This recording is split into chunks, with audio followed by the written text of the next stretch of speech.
Before working with us, how were you managing the properties? What wasn't working financially? Before I reached out to Jimstone about managing the properties that we had, I was just managing them myself. Mhm, So Facebook and Craigslist and apartments.com listings and sifting through applicants and mhm, showing properties. Earlier on, I was doing repairs with my son. It was that kind of a starter thing. And then over time, I think first I faded into using trades to take care of the maintenance type things. And then eventually it got to the point that I needed some help. But mhm. that's what I was doing to start. Is there anything about that experience that wasn't working financially? So on the face of it, mathematically, when you sign up with a property management firm that your cash flow is going to dip. You're paying out a percentage of your monthly rent. You're going to lose half of that first month payment, a few other odds and ends. Um, but the longer that I had owned properties, it's like when you haven't owned properties for long, you kind of look at your cash flow from a year and you kind of mentally bank that, right?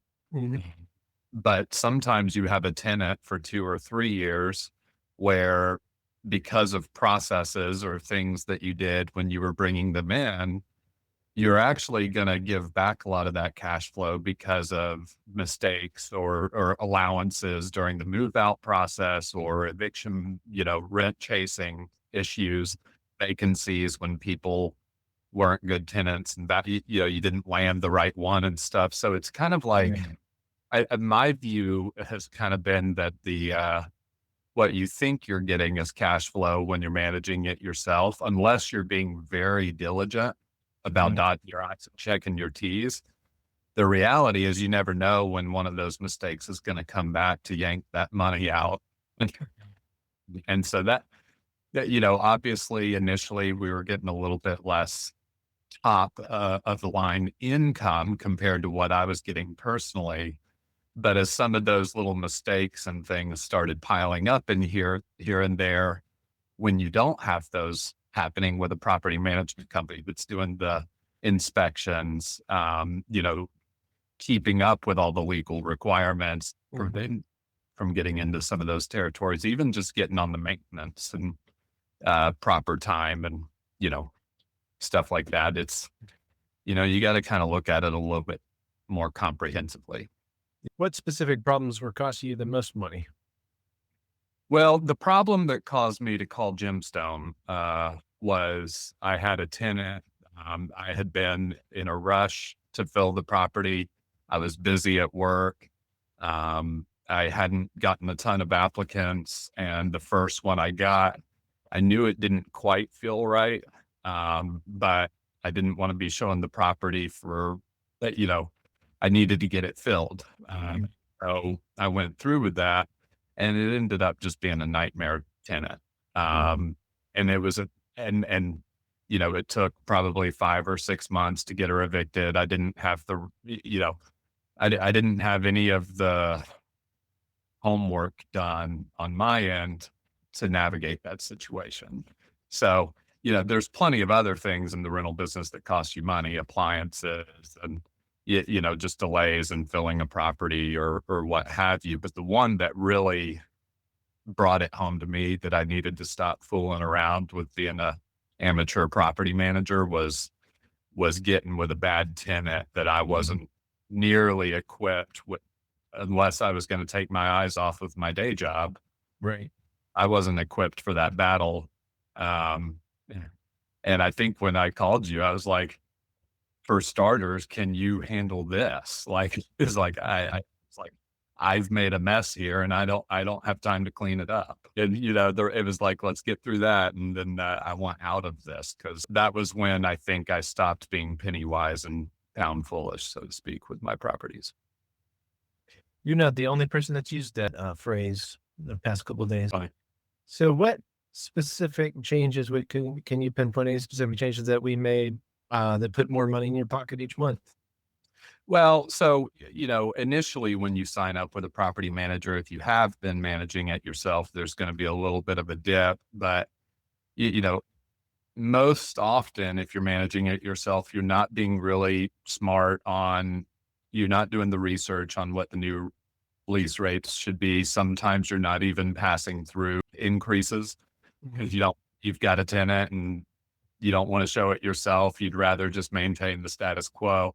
And Yeah. so a lot of it is, it's just having a firm that does it as a business, that there's rate increases that are regular, and it doesn't take 1 or 2 years of y'all bumping up the rate for me to more or less replace what we pay out in the management fee.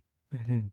So it's like if those were a few lease increase cycles that I was going to miss or undershoot, Yeah. uh, because of my lack of experience or data or whatever, then you know you could you guys could make the argument that it's a wash over time. Yeah, and perhaps even knowing when not to increase it too is another thing, like, is there. Well, and that's the thing. I mean, no, there's no amount of premium on rent, that that's going to outweigh 1 month even of Right. vacancy. So it's like premium dollar doesn't mean anything compared to people living in your property.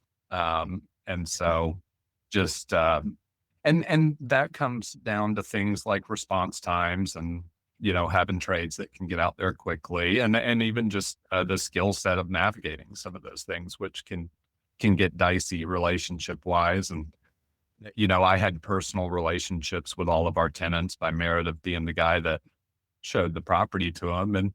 And I also got inundated with requests over time for, allowances or, you know, money's a little tight right now or whatever. And it's like, Yeah. it was just because they felt like they knew the owner and that you could tell that they kind of saw me as having the pockets and, Mhm. you know, so I didn't really like that feeling either over time. It's like, yeah, a lot of experiences like that, are kind of, maybe that's not about making more money per month, but, um, yeah, that is a toll. Yeah. The stress level is, something I've heard repeated also, just, especially you. I think you're a little younger than me, but I was talking to one guy who's my age, and it starts to affect you differently as you get older, the stress. Yeah. Yeah, absolutely. How much money are you making per month? If you can say, compared to what you were making before we took over, if you actually know a dollar amount? Well, and unfortunately, it's hard to do a before or after because one of the things that transpired when shortly after we put our properties under management is we, I think, added a couple of Mhm. rentals. We were, and what we weren't, r- some of that was only due to kind of having some renewed hope again that we can keep investing in that segment. Without the lid of our own capacity. And so, the cash flow that I have with you guys is based on, I think, 6 properties, or 5 properties. Whereas when I started with you guys, I only had a couple, I think, to begin Uh-huh. with. Yeah. Um, You need that your personal home and yeah. Yeah, and even all of that, we couldn't have executed the complexities of that without the property management component, which is a whole other story. But um, I mean, we're pulling in gross, it seems like somewhere around 100 to $120,000. And in terms of what Gemstone's cut of that is compared to what we were doing before. I mean, it really doesn't eat into it that much, Mhm. especially like I said, if you get a couple of rate lease cycles that, bump the rate up, it's like you're Yeah. right back where you were. Um, so Would you be able to put a number on what you had before, even though it's fewer properties? yeah, Because even so, I think that's very interesting to know. Um, I mean, we added in the last 2 moves alone, we added probably $6,700 in rent per month, um, which, again, those are moves that we wouldn't have made if we didn't have a property management company. I would not have done those if I Yeah. was managing personal. That sounds like about $80,000 a year. Right. And it's like, you know, and it's like, could I have made $81,000 if, or $82,000 if I had managed it myself? It's like, it's not even a start. I wouldn't have made any of it. I wouldn't have done it. Yeah. So, Awesome. What would you say to someone who's worried about the management fee eating into their profits? well, like I said earlier, if you're worried about the management fee eating into your profits, a lot of this, I mean, again, if you're doing a really good job of dotting all of your I's and all of your T's and keeping up with all of the changing I's and T's that need to be dotted and crossed, then, maybe the management fee doesn't eat into your profits. But chances are you're skipping steps, Mhm. including uh, lease rate increases and other things that cost you money. Um, and so I would say that you've just got to realistically calculate the cost of negligence, Mhm. uh, and weigh that against a pretty small management fee, in my opinion.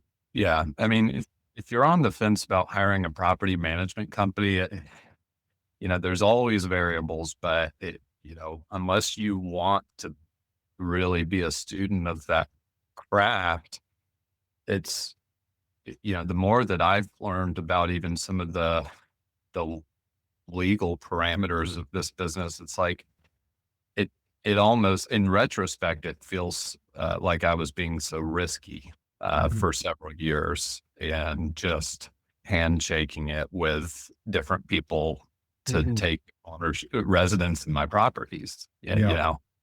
um, so I think what you got to look at is, are you going to be a pro? Because somebody has to be a pro on the properties. Mhm.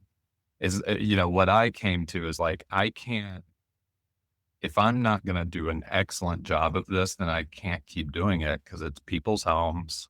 It's it's huge assets for me. Yeah. It's just, I just couldn't do it anymore. A lot on the I, line. I, yeah, I had to think a little bit bigger than, this year's cash flow.